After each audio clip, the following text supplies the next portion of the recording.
नमस्कार दोस्तों, मुझे लगता है आप सब ठीक होंगे और चंगा होंगे। हम जो आज बात करने जा रहे हैं उसका विषय है उत्तर प्रदेश। उत्तर प्रदेश के मुख्यमंत्री योगी आदित्यनाथ जी कहते हैं कि उत्तर प्रदेश में पुलिस जीरो टॉलरेंस पर काम चल रही है। लेकिन हम आपको बता देते हैं कि साल 2024 की बात है, जब उत्तर प्रदेश के संभल में दंगा चल रहा था तो उसी दरमियान वहाँ पर एक सीओ थे, वो एएसपी हो गए हैं। उन सीओ का नाम है अनुज चौधरी। आपको बता दें कि ये वही अनुज चौधरी हैं जब हमारे देश में कॉमनवेल्थ गेम हुए थे 2009 में, तो ये वहाँ पर कुश्ती जीते थे। कुश्ती जीतने का इनाम इनको यह मिला कि भारत सरकार ने और उत्तर प्रदेश सरकार ने इन्हें कुश्ती जीतने के बाद में इनको जो है पहलवान घोषित किया था, मतलब इनको पुलिस में भर्ती कर लिया था। अच्छी बात है, कोई बहादुर का काम करता है तो उनको उसका इनाम मिलना बहुत ज़रूरी हो जाता है। तो हम जो बात कर रहे हैं उत्तर प्रदेश के संभल की बात कर रहे हैं 2024 की। वहाँ पर ये हिंदू मुस्लिम का दंगा भड़का हुआ था। तो आरोप ये है कि जब वहाँ दंगा चल रहा था संभल में, तो जो सीओ साहब हैं अनुज चौधरी जी, जो पश्चिमी उत्तर प्रदेश से आते हैं, इन पे आरोप ये है कि इन्होंने और 12 पुलिसकर्मियों ने मिलकर के वहाँ जो है लाठीचार्ज किया। वहाँ पे कुछ गोलीबारी भी हुई। उसकी जांच चल रही थी इस पूरे मामले की पिछले 2 साल से। और वहाँ पर जो संभल के जो CJI हैं, मतलब जो वहाँ के जो मुख्य न्यायाधीश हैं, उन्होंने इस मामले में अब संज्ञान ले लिया है।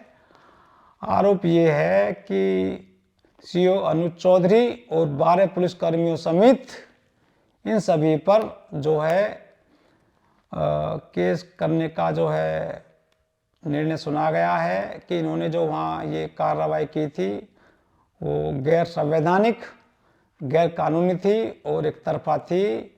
अगर पुलिसकर्मी चाहते, पुलिस अधिकारी चाहते तो ये वहाँ ये घटना नहीं घटती। आपको बता दें कि संभल में 5 लोगों की मृत्यु हुई थी, जिनमें ज़्यादातर मुसलमान थे। हो सकता है सभी ये मुसलमान हो।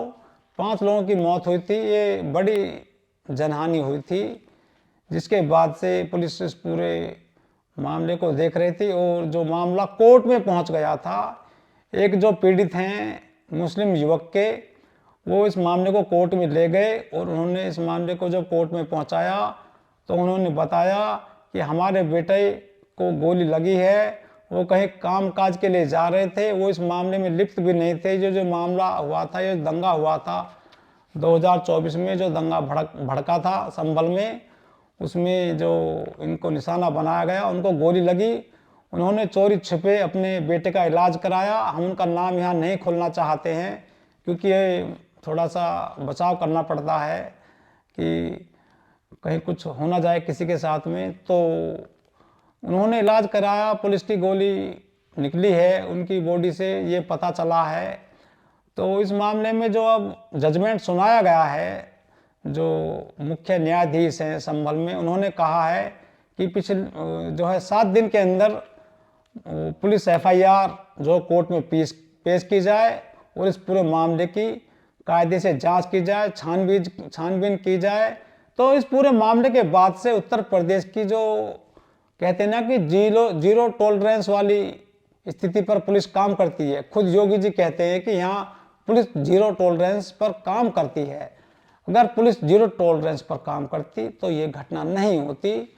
आपको बता दें कि ये वही अनुज चौधरी हैं जो कंधे पर गदा लेकर चलते हैं और पुलिस की वर्दी पहने हुए होते हैं, स्टार लगे हुए होते हैं उनके कंधे पर, और वो कहीं किसी जगराते में जो है जगराता भी कर लेते हैं, वो समय समय पर वो गीत भी गा लेते हैं। खैर ये उनका एक पर्सनल मामला हो सकता है, लेकिन जिसने भी पुलिस कानून पढ़ा है जो पुलिस को बारे में पढ़ा है उनको वर्दी पहनने के बाद में बिल्कुल सेकुलर होना चाहिए और सबके लिए बराबर होना चाहिए, किसी के लिए भेदभाव नहीं करना चाहिए। यदि कोई पुलिसकर्मी ऐसा करता है तो पुलिस की जो एक न्याय प्रणाली है और पुलिस की जो कायदे कानून है उनका उल्लंघन माना जाता है। ये गैर कानूनी माना जाता है कि पुलिस की वर्दी में कोई भी ऐसा नहीं करना चाहिए। इस पूरे मामले को लेकर उत्तर प्रदेश में जो है अब सियासतों का बाजार गर्म है और सबसे पहले नंबर आता है उत्तर प्रदेश के पूर्व मुख्यमंत्री अखिलेश यादव जी का। उन्होंने खुद ट्वीट करके तंज कसा है उत्तर प्रदेश में कि भाजपा वो है पार्टी है जो पहले बर्बाद करती है फिर विश्वास करती है। और ये जो है जो अखिलेश यादव जी ने जो ट्वीट किया है इसकी काफ़ी चर्चा हो रही है और जो योगी जी को वो निशाना बना रहे हैं। खैर ये पुलिसकर्मियों पर मामले चलते रहते हैं, सरकारें आती रहती हैं जाती रहती हैं और जो पुलिसकर्मियों पे मुकदमे भी होते हैं, वो अरेस्ट भी होते हैं, ये अलग विषय है। लेकिन ये जो कार्रवाई हुई है ये जिला न्यायालय से हुई है, संभल जिला सत्र न्यायाधीश के यहाँ से हुई है।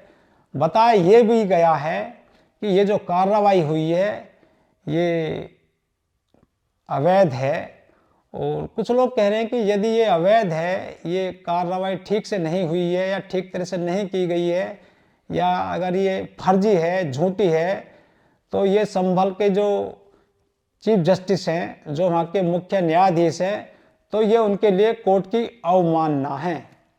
उत्तर प्रदेश में आपको बता दें कि ये जो सीईओ हैं अनुज चौधरी साहब, ये आजकल फिरोजाबाद में हैं और वहाँ पर ये प्रमोट होकर के आए हैं। अब ये सीईओ से एएसपी बन गए हैं और इनके कंधे पर सितारे और सज गए हैं। हम चाहते हैं कि पुलिस अधिकारी मजबूत हों उत्तर प्रदेश में और बहन बेटियों की सुरक्षा हो, सबको न्याय मिले बिना किसी जाति के भेदभाव के, धर्म के, सबको जो है बराबर एक आंख से देखा जाए। लेकिन यदि ऐसे पक्षपातपूर्ण तरीके से न्याय होगा तो ये गलत संदेश जाएगा, पुलिस का इकबाल नहीं रहेगा जनता में, ऐसा नहीं होना चाहिए। ये उत्तर प्रदेश में जो हुआ है, जो दंगे वगैरह हुए हैं, इसमें 5 लोगों की मृत्यु हुई है, वो काफ़ी बुरा हुआ है। लोग अभी भी न्याय के इंतज़ार में हैं। जिस व्यक्ति के बेटे को गोली लगी वो अभी भी जो है उनको लग रहा है कि हमें कोर्ट से न्याय मिलेगा, देर है पर अंधेर नहीं, ऐसा नहीं होना चाहिए। खुद योगी जी कहते हैं कि Uttar Pradesh zero tolerance situation में काम करती है। तो ये तो हो जाता है पहला मामला। एक मामला हम आपको और बताना चाहेंगे, वो मामला भी ऐसे ही किसी पुलिसकर्मी का है। और हमारा पड़ोसी जो डिस्ट्रिक्ट है गाजियाबाद, साहिबाबाद, ये वहाँ का थाना है, वहाँ का ये मामला मैं आपको बता रहा हूँ। यहाँ पर एक पुलिसकर्मी है, ये जो पुलिसकर्मी हैं ये हैं महिला पुलिसकर्मी और कहते हैं कि उत्तर प्रदेश में जो बहन बेटी है वो सशक्त हो रही हैं। और वो एक बार यहाँ पर उत्तर प्रदेश में खुद अमित शाह जी आए थे और चुनाव में 2024 में, तो उन्होंने कहा था कि उत्तर प्रदेश जो है अब उत्तम प्रदेश हो चुका है। यहाँ बहन बेटियाँ गहने पहन करके रात को 12 बजे तक भी वो खुलेआम चल सकती हैं।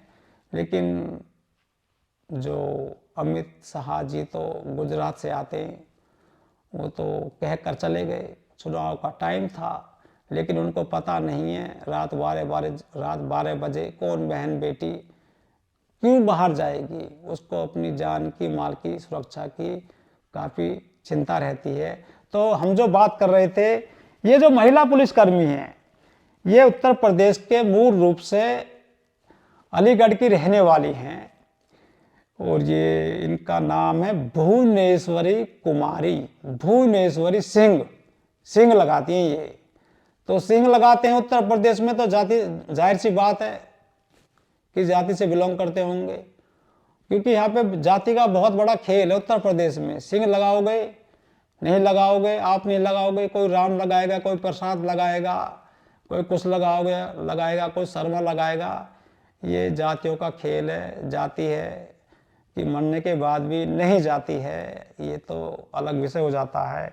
तो हम बात कर रहे थे भुवनेश्वरी सिंह की। ये जो महिला पुलिसकर्मी हैं, इनकी तैनाती जो है आजकल गाजियाबाद के साहिबाबाद थाने में तैनाती थी, अब नहीं है, क्योंकि इनको अरेस्ट कर लिया गया है। अरेस्ट केवल आम आदमी नहीं होता है। ये जब भुवनेश्वरी सिंह हैं, जो सिंह लगाती हैं, इनको जो अरेस्ट किया गया है, इन पे आरोप है कि यह महिला एक दहेज उत्पीड़न के मामले में एक व्यक्ति का, एक आरोपी का नाम हटाने के लिए उस पीड़ित परिवार से 45,000 रुपये की मांग कर रही थी। तब उनको पता चला, परिजनों को, जो पीड़ित पक्ष है, तो उन्होंने एंटी करप्शन टीम से इत्तला कर दी कि हमसे ये संबंधित महिला पुलिस अधिकारी, जिसका नाम है भुवनेश्वरी सिंह, ये महिला पुलिसकर्मी हैं, जब इनके बारे में बताया गया था तो एंटी करप्शन टीम ने कहा कि आप चिंता मत करिए, आपने हमें बता दिया, अच्छा काम किया है, हम इस पूरे मामले को देख रहे हैं शुरू से। तो जब वो 45,000 रुपये ले रही थी तो उनको रंगे हाथ अरेस्ट कर लिया गया। यह है हमारे उत्तर प्रदेश की पुलिस। केवल 45,000 रुपये में जो है उन्होंने अपना ईमान बेच दिया। कब से भी कम उनकी 70-80 हज़ार रुपये तनख्वाह रही होगी, क्या उसमें पूर्ति नहीं होती? और जो गरीब आदमी है, 10,000, 5,000, 1,000 रुपये में 12-12 घंटे खटते हैं वो लोग फैक्ट्रियों में, वो आराम से अपने बच्चों को पालते हैं। जितनी आप ज़्यादा जिज्ञासा बढ़ाओगे, आपकी डिमांड बढ़ती जाएंगी और आपका मुंह सुरसा की तरह फटता जाएगा। आप जो है ना, आप दुनिया से चाहे कितनी रिश्वत ले लो, लेकिन आपकी पूर्ति होने वाली नहीं है, क्योंकि आपने अपनी जो जिज्ञासाएं हैं, जो अपनी इच्छाएं हैं, उनको सुरसा के मुंह की तरह बढ़ा लिया है। मांगिए, खूब मांगिए आप रिश्वत, और आपको सीधे जेल की हवा खानी पड़ेगी। और आपको बता दो कि जब इसने गोली मारी थी उस बदमाश को, तो यह महिला उस बदमाश को अपने कंधे पर लाई थी उठाकर, और पूरी मीडिया ने इस महिला पुलिसकर्मी को बहुत बहादुर बताया था कि देखिए, उत्तर प्रदेश में ऐसी महिला पुलिसकर्मी हैं जो बदमाशों को किसी भी कीमत पर पकड़ती नहीं है। लेकिन इस महिला ने सारे करे धरे पर, जो भुवनेश्वरी सिंह है, इसने सब पे पानी फेर लिया है। अपनी मेहनत पर, अपने तमगे पर, अपनी वर्दी पर दागदार काम किया है। आपको बता दूं, इन्होंने एक कांड और किया था। इन्होंने जो है एक मामले में सेक्स रैकेट चल रहा था एक स्थान पर, और वहाँ पर जो सेक्स रैकेट चलाने वाले लोग थे, उनसे 50,000 रुपये की रिश्वत ली थी। उसके बाद में इनको अरेस्ट किया गया था। ये कुछ दिन बाद सस्पेंड रही, मामले में जांच हुई। कुछ समय के बाद इनको फिर से ड्यूटी मिल गई, लेकिन ड्यूटी मिली, लेकिन इनकी नीयत नहीं बदली, क्योंकि चोर चोरी छोड़ सकता है, लेकिन हेरा फेरी नहीं छोड़ सकता। इस महिला ने वही काम किया, और फिर से जो है ये गाजियाबाद में आ गई थी, और इन्होंने यहाँ पर एक दहेज उत्पीड़न के मामले में पीड़ित परिवार से 45,000 रुपये की मांग कर डाली। और जैसे ही पता चला एंटी करप्शन टीम को, उन्होंने इसको धर दबोचा, और आज सर्द रातों में हवालात में और जेल में अपनी रातें गुजार रही है। याद आ रही होगी ना वर्दी, याद आ रही होगी ना वर्दी। अब ये बुरे काम का बुरा नतीजा। तो इसीलिए हम जो है योगी जी से और मोदी जी से यह भी अपील करते हैं कि योगी जी और मोदी जी अच्छा शासन मिलना चाहिए। जो अन्य पार्टियां हैं, अन्य नेता हैं, उनको कहने के मौके मिल जाते हैं, कहते हैं कि योगी जी न्याय कर देते हैं, लेकिन न्याय उत्तर प्रदेश में हो रहा है, नहीं हो रहा है। मैं इस पर जो है चर्चा नहीं करूँगा। और हम तो यही चाहते हैं कि हम जो अखबार पढ़ते हैं या मीडिया में खबरें पढ़ते हैं, हमें अप्रिय घटनाएं पढ़ने को ना मिलें। और हम यही चाहते हैं कि हमारा देश तरक्की करे, आगे बढ़े और सभी को न्याय मिले। जय भीम, जय भारत।